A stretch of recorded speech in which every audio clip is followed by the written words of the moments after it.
I'm Jen Taylor Skinner, and this is the Electorette. On this episode, I have a conversation with Tiffany Gardner, the CEO of Reflect Us, a nonpartisan coalition working to increase the number of women in office as well as the diversity of women in elected positions. We take a look back at the 2020 election cycle and how women candidates fared overall in their elections.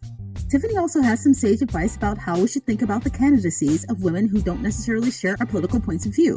And here's a hint, it's all about gender parity.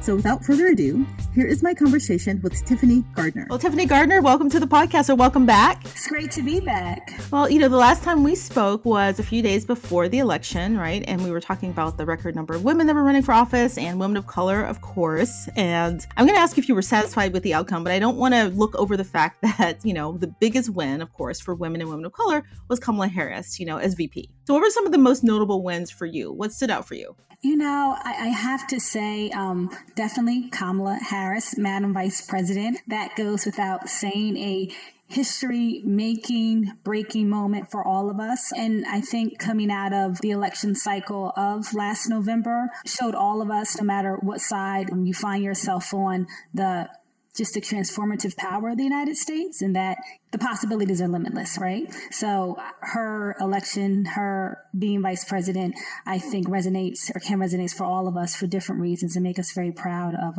the country that we live in, knowing that anything is possible and anything is possible for anyone. So I would have to say that that's my highlight. Also, it was an incredible year for women. We saw a record number of women running, which is always good and is not something we can take for granted. So women actually running. And then we saw a record number of wins on both sides of the aisle. As you know, we're a nonpartisan group, so we celebrate all of those wins. And then after the election, of course, after the inauguration, we're seeing a cabinet that is beginning to look more like the United States. There's a lot of gender representation and women representation in the cabinet. So a lot to feel very hopeful about. And so you and I were talking about this before, and I was thinking about this offline. I was like, how can I ask Tiffany this question without, getting her in trouble, saying anything I'd regret? But you and I both, I know. Well, you and I both know that a lot of conservative women won too. So it was a good night for women overall, right? And I'm a Democrat. I'm a liberal person, and it's a good night for women. But how do we make sure on both sides of the aisle that the policy and the philosophy of the women, I know that they're going to differ, obviously, because you have conservatives versus Democrats or liberals, right? How do we make sure that we get, people in office who, have basic requirements, have like a basic, I guess, respect for the law, like they don't want to bring guns on the floor of Congress? I think that's a fair question. It is a fair question. And I think that is a question that all of us, especially in this moment, historical and political moment, are asking ourselves is our leadership, and how do we choose our leadership? I think that there is a responsibility for all office holders to uphold, obviously, the Constitution and our collective values, and we do have those. What we are seeing more and more is that, as a whole, as more women are elected, there is more bipartisan and across the aisle work that does get done, and it bears it out, right?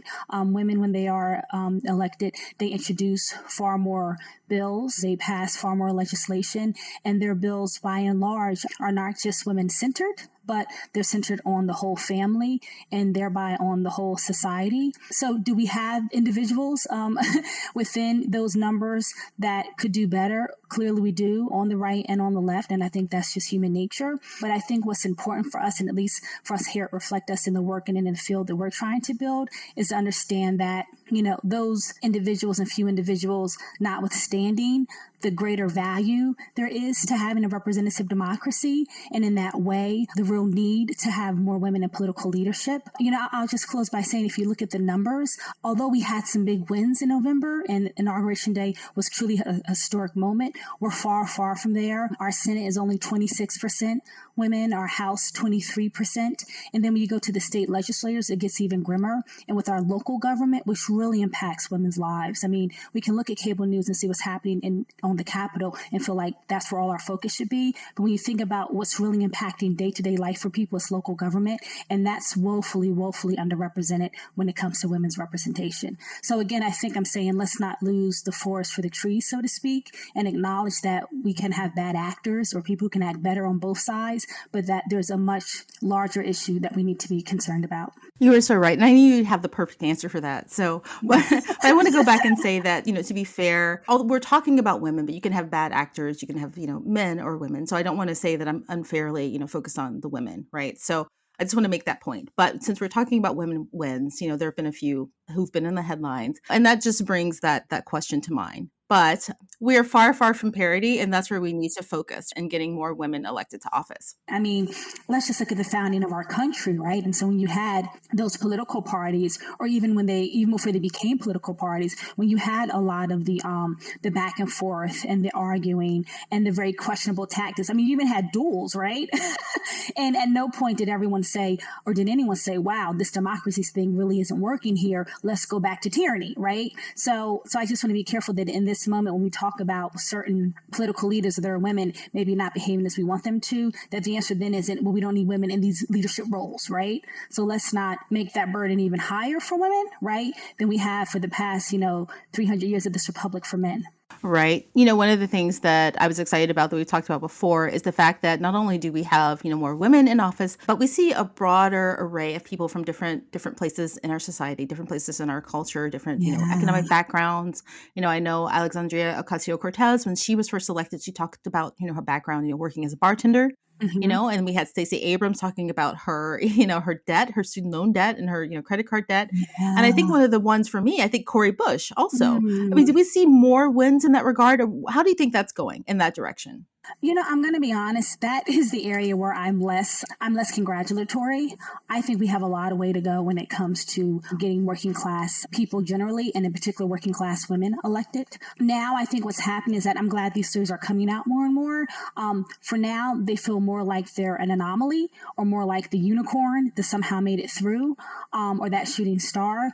And if we're really going to have a representative democracy, they need to be much more the norm, or if not the norm, at least expected, so that it's not such a surprise that someone like a Cori Bush or a Stacey Abrams or anyone else for that matter was able to not just run, but win elected office being from a working class or even a middle class background. If we look at the figures, and the figures bear that out both at the state and the federal level, at this point, our elected officials are pretty wealthy people on a whole. And that doesn't say that wealthy people can't legislate. That doesn't say that wealthy people can't make good laws. But again, if we're going to have a representative democracy, we need to make sure that our leadership is reflecting the lived experiences of all Americans. And that is one area. There are some others too, but that is one area in particular where I see a real dearth, and something that Reflect Us in particular is really actively addressing. Well, of course, wealthy people can run, and they will and probably will always be in office.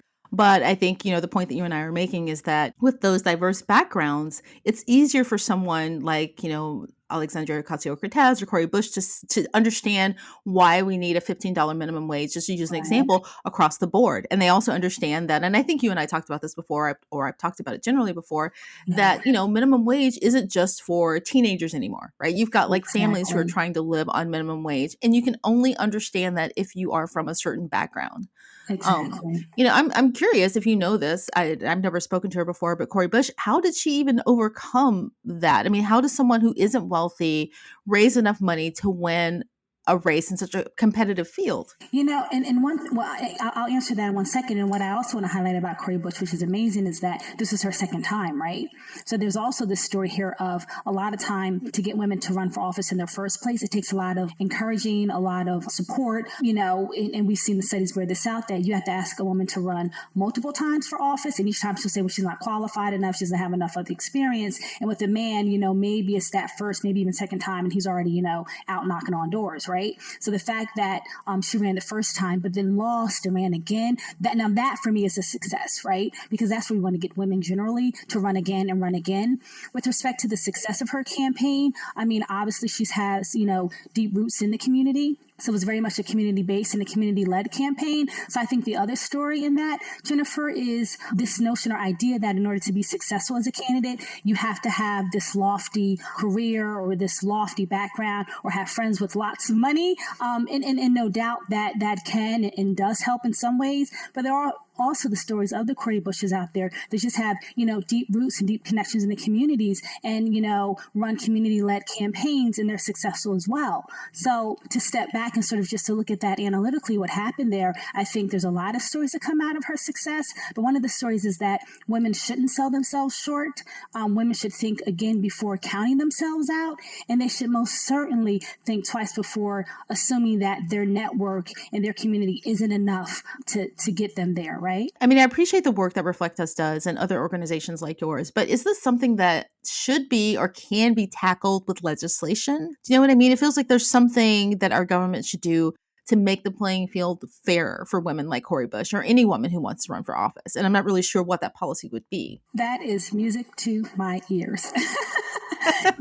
Yes, and yes. So when you talk about the women's representation field, of which Reflect Us is the coalition in that field, as you know, made up of 9 phenomenal organizations like Higher Heights, like Vote Run Lead, She Should Run Ignite, and some other phenomenal ones. There's a lot of different segments in the field. Probably 2 or maybe 3 of the broader ones is leadership development, where, amazing groups like Vote Run Lead, who's a part of our coalition, train women, be it for a weekend, be it for a month, be it for a year-long fellowship. We're training you on everything from campaign financing to building, your campaign staff to public speaking.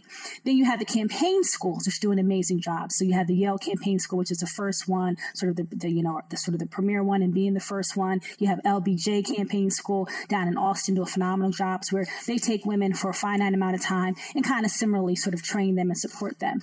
But then you have those folks who are doing what we call systems change. And they're saying, well, yes, women do need to be developed in a certain way. Training, is good for anyone. So yes, let's do it. And let's continue to do that because that's very important. Let's create these pathways and these pipelines. So certainly that work is important and it shouldn't stop. It should be encouraged and supported. But then let's also step back and let's look at our systems too, because regardless of the amount of trainings one can do, if the system has just some flaws in it inherently, it just makes it that much more difficult, right? So you have amazing organizations like Represent Women, that's a part of our coalition, that does just that, right? So she's looking at the founder, Cynthia Terrell. She's looking at, models in other countries. How have they been able to get greater gender parity in their political leadership? What have they done? She's looked at models in other, states and other counties and other jurisdictions in this country. And what have they been able to do, right? And so there is some work coming out of that. Vote Mama, another excellent organization, as an example, has a whole legislative campaign strategy with others around childcare. So what I mean by that, one of the big systemic barriers for women running for office is that currently in the majority of states, if you raise campaign funding, no matter what that dollar amount is, how large or how small, you can't use it for childcare. So if you think about just the amount of time it takes to run for office, and if one has children, one needs to have someone caring for those children, and then how expensive childcare is, the fact that childcare is not covered is going to inevitably disadvantage women in particular to run for office and dissuade them to run for office. So that's just sort of one of the examples of the legislative pieces we're looking at. There's quite a few others, and some have been introduced or are beginning to be introduced in Congress. So thankfully, folks are really beginning to take this issue seriously, to realize that it is an issue, it is a concern. I would even say it is a crisis in our democracy. And now let's think holistically about how do we address it from the leadership development, which is important, from the campaign schools, which are vitally important. I mean, they were the first ones getting women elected, decades ago, but as well as the systems change as well. It's interesting that you bring up childcare because, I was thinking about the fact that, we're in a really interesting time right now politically, just the political climate, the insurrection and, just everything that's happening right now, right? Mm-hmm. And typically what happens historically is that women or any person in a marginalized group, people of color, when they are the target of those political times, they're usually the ones who are more energized, right, to take up leadership positions. And I think we saw that in 2018. And like now during the pandemic, what's been on everyone's mind is this kind of childcare crisis because kids just aren't in school. And I just don't think that we're going to see that historical surge of women running because they're at home, because their kids are not in school. And I was just wondering, am I being too pessimistic about that? Or do you think that the pandemic and the childcare crisis will keep more women from running for office in 2022 and, the years following that? That's such an astute point you've made. There was just an article, I believe it was out of the New York Times, but don't quote me, that talked about with respect to COVID and the pandemic that you really can't call it a recession, but they're calling it a C-session just because women are just disproportionately impacted in terms of job loss during COVID, but also those who left the job market because they had to take care of kids at home. So you're absolutely right that this pandemic has been, the brunt of it has been borne by women. The impacts of it, although we all have been affected by it, but the deep impacts have been disproportionately experienced by women. And I think that's going to be across the board. And I think that as Congress, and this does go back into the systems change we just talked about, as Congress thinks about the recovery and what the recovery looks like and what kind of a society we look like coming out of this, any recovery measures has to be women-led and has to have women at the center, because they've just been so, in a lot of ways, decimated by COVID, but not just them, but families as well, right? So I will lead with that. In terms of women running for office, funny enough, we're seeing the exact opposite. What we're seeing out there is that because there was a less than desirable response to the pandemic by leaders, especially early on, that gave a lot of women the chutzpah, as I would say, and the encouragement to run for office. So Reflect Us we did this amazing piece called Running for Office in the Time of COVID, and highlighted women across the country running for offices, local, statewide, a couple national. And their thing was, I never thought I would run for office until the pandemic hit. And when I saw just sort of the lack of response or the failure of government, I knew that I could do better. And that gave me the encouragement and the push that I needed to run for office. So what I think has happened is the door has swung open, hugely so, for women. And I think not only did they run for office as a result of COVID, but they were successful. And so I think in a lot of ways that genie is now out of the bottle, and I don't see less women running now. I think women are so propelled, and then in seeing the successes that their sisters are having are going to be more propelled, and you're going to see more women running. Yeah. I want to go back to Kamala Harris for a moment because, that would be the biggest win because I think everyone's kind of expecting that she will run for president. I think that's my assumption. But, given, what we've just talked about the challenges for women generally, especially for women of color. And, I'm also thinking about those confirmation hearings, the roadblocks that Deb Haaland has faced and Neera Tanden. Regardless of how you feel about them, there's clearly some misogyny going on there and some racism in relation to their being held to a different standard, right? And that makes me worry for a future, of a woman becoming president, in particular, a woman of color. Do you have those same worries? So the Barbara Lee Foundation just produced this amazing report that talks about that very thing. And I believe it's entitled Sexism on the Campaign Trail. And then our coalition member, She Should Run, has similarly had some articles and some pieces about that. I think that is the underbelly of women campaigning that doesn't get talked about, partly because there hasn't been a critical mass of them running. So a lot of them are feeling this in isolation, right? But now that you have somewhat of a critical mass, stories are being told or being shared. I think also because there are more women running, and in particular, some of these campaigns are very high profile, the press is more attuned to it, right? And so they're paying more attention to it. So yes, I do think that there is definitely sexism and racism and other isms with respect to women when they run for office that men don't face. And I think that's something that we as a society need to be very aware of. And then I think we have to sort of hold people accountable, right? For those, be they campaign aides or, an opponent's campaign team. Like we have to start holding and the press itself, we have to start holding each other accountable for that. And I think the other question was, do I think that will dissuade women from running? Was that the other question? Just specifically thinking about, for the presidency, which is, the natural next step, what happened in 2016 and, seeing Kamala Harris just, one step away from that, specifically, how do you think the climate will affect a successful run for a woman for president, a woman of color? I know. Well, I can't speak to how the climate will impact her campaign. Now, I'm not sure if that's the question, but if the question is, will the climate dissuade her from running? I say, heck no. I doubt it. Look, she's run for the presidency before, as have other women. She's been there. She knows what that feels like. She is now in the second highest office in the land. She was a prosecutor in California as well as a senator. So she's experienced quite a lot already, right? So would she back away from running for the highest office of the land, and she's quite capable, and she's right there. Because of this, I say no. But what I do think needs to happen, and this is, outside of whether or not she wins, because there's a whole nother, set of factors in that, right? It has nothing to do with, the sexism and racism on the campaign trail. But what I do think needs to happen, and I'll reiterate it, is that, the American public and those of us in this work that care about a representative democracy, we need to be on the front lines with her. So, for instance, when she was running for VP, you had groups like Higher Heights, one of our coalition members, who were very, very on the front lines about, hey, listen, we're watching how you speak about her. We're watching those ads. We're watching those, innuendos that you're making, and we're calling you out on that. And a lot of that happened. I mean, Glenda Carr, the CEO and co-founder of Higher Heights, she stayed on the news channels talking about that very thing, as did others, right? And so I think it's going to require that. So it's going to require, Vice President Harrison's team doing what they do, but it's also going to require us as citizens and as civil society also making sure that we do what we need to do in those moments as well. No, you're absolutely right. And I think VP Harris would be the first person to say, like, no, heck no, I'm not going to be kept from running. If this is something that I want to do, I'm going to do it. She'd be the first person to say, and she'd say, I'm going to win too. Exactly.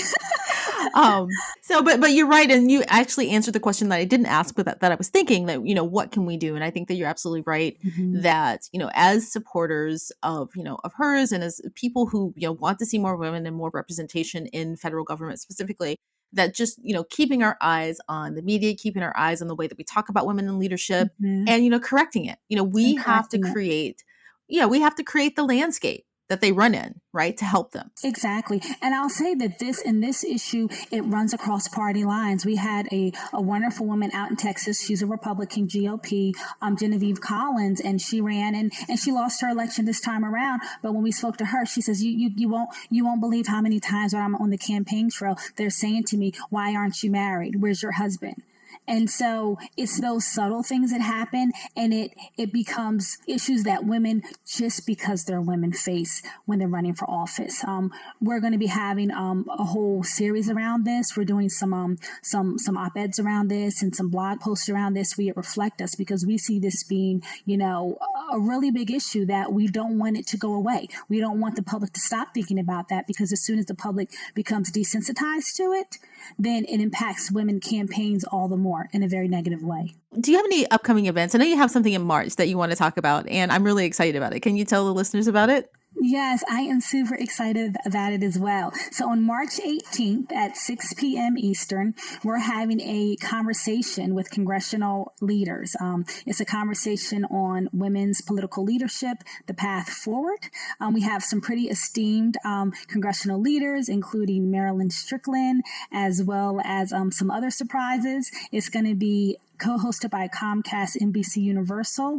An Yang will be our moderator, and we're just looking forward to a very wonderful national conversation with our elected officials, both those on the right and those on the left, those strong women who have, against a lot of odds and adversity, made it to these political leadership positions in Congress, and have us all talk about, okay, let's breathe. We had a good November, but we know that this is just the beginning. There is so much work that needs to be done, and how do we get there? So we are really, really looking forward to that. Your listeners can go to our website, reflect.us. Right there on our homepage, they can register for the event and be a part of the conversation, and we would absolutely love to have them there. Yes, I'm so excited. And send me an email. Make sure that I know. Yes. So I can push it as well, because I'm going to be there. I certainly will. Well, thank you so much. We would love to, of course, we would love to have you. Hopefully you got your invitation, but I'll make sure that it's in the email if you haven't. Well, Tiffany Gardner, thank you so much for joining me. It's always a pleasure to talk to you, and thank you so much for all of your good work. Oh, it's my pleasure. It's always a pleasure to be on the Electorette, and thanks for all that you're doing.